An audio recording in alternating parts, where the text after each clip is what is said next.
Sejauh ini dari yang beredar di media ada dua peminat. Yang pertama tentu saja peminat lama nih PIF, perusahaan investasi dari Arab yang sebelumnya kencang banget dibilang mau beli Inter, tapi peluang mereka sangat kecil mengingat sudah beli Newcastle.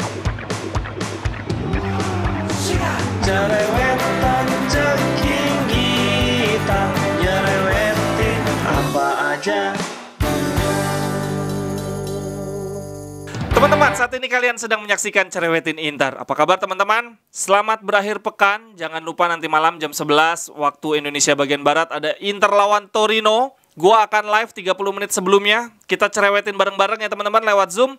Tapi sebelumnya, di konten hari ini gue mau ngebahas berita yang menggemparkan.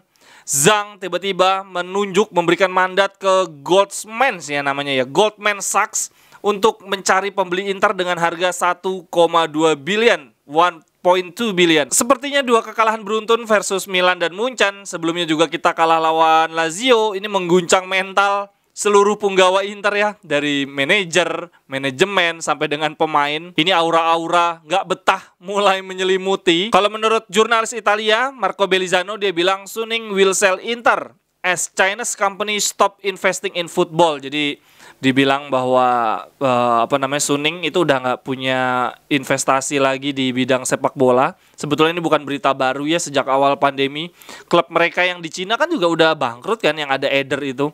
Dan terlebih lagi dari pemerintah Cina sendiri membatasi untuk investasi ke luar negeri. Jadi benar-benar udah terjepit lah. Dari sisi Suningnya juga udah bangkrut, pemerintahnya juga udah melarang untuk investasi ke luar negeri. Alhasil Suning itu minjem duit teman-teman selama ini ke Oaktree sebesar 275 juta dan akan dibayarkan dalam waktu 20 bulan.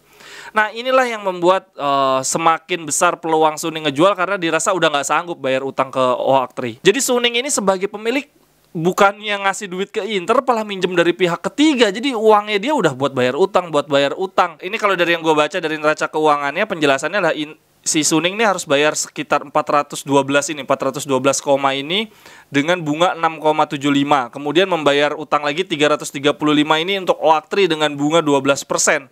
Nah, inilah yang membuat Suning ngerasa gila, udah nggak sanggup lagi gue ngebayarin Inter. Bukannya ngebuat Inter makin banyak pemain bintang, malah kerjanya ngutang. Oleh karenanya, seperti yang gue bilang di awal, Suning mulai mencari pembeli Inter dan mereka memberikan mandat Goldman Sachs sebagai perantara. Goldman Sachs ini perusahaan level dunia lah, ini perusahaan investasi. Nah, sebagai informasi aja nih buat teman-teman, Milan itu dijual atau dibeli oleh perusahaan investasi dari Amerika namanya Redbird Capital di harga 1,3. Lebih mahal Milan dibandingkan Inter. Tetapi nggak tahu ya utangnya Milan banyak apa enggak. Kalau utangnya Inter kan banyak nih. 1,2 ini sudah termasuk bayarin utang atau belum gua nggak tahu. Tapi ternyata harganya Inter lebih murah anjir dibandingin Milan. Sejauh ini dari yang beredar di media ada dua peminat. Yang pertama tentu saja peminat lama nih PIF, perusahaan investasi dari Arab yang sebelumnya kencang banget dibilang mau beli Inter. Tapi peluang mereka sangat kecil mengingat sudah beli Newcastle. Lalu yang kedua ada nama baru yaitu Vivek Ranadive. Ini orang Amerika India, pengusaha. Dia sekarang pemilik klub NBA Sacramento Kings. Sebelumnya di tahun 2010 dia juga pemilik klub basket Golden State Warriors. Sebetulnya gue suka sih dengan pebisnis Amerika. Paling jago lah dalam urusan marketing. Tahu sendiri NBA marketingnya itu kayak gimana, seakan-akan menjadi satu-satunya liga basket di dunia, satu-satunya liga yang terekspos ke seluruh dunia. Seakan-akan kayak nggak ada liga lain saking kerennya mereka marketingnya. Tapi masalahnya si Vivek Ranadive ini bukan pemilik yang bagus-bagus banget di NBA.